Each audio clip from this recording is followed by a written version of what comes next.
Ну что, получили посылку из Gearbest. У нас телефон Infocus M560.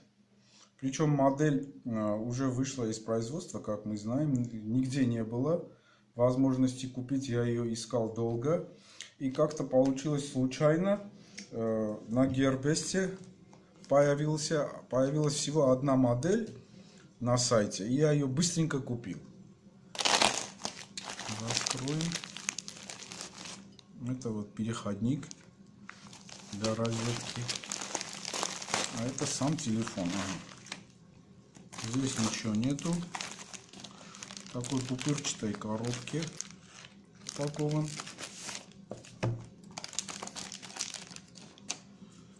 И это сама модель телефона. Ага. Infocus V5.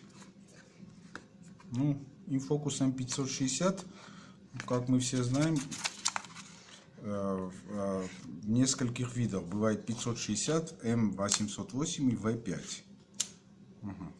Это сам телефон.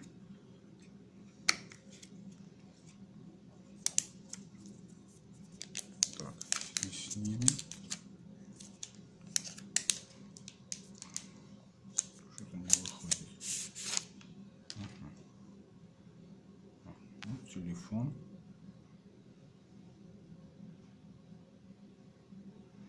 Это все его транспортировочные имей-коды и всякие коды. Ну что, запустим. Запустим и проверим.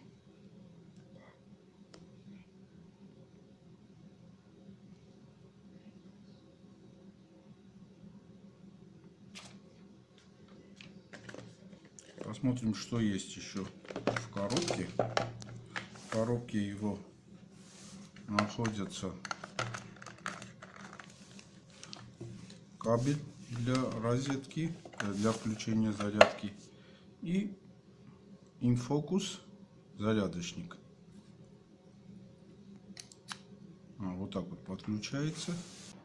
Как видим, телефон вроде не включается. Наверное, нужно подзарядить, аккумулятор сел. Ну что, подключили телефон. Телефон загрузился.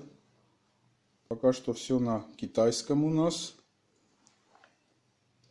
Так, заходим в настройки. Нужно найти эти настройки. Вот настройки. И должны будем найти язык.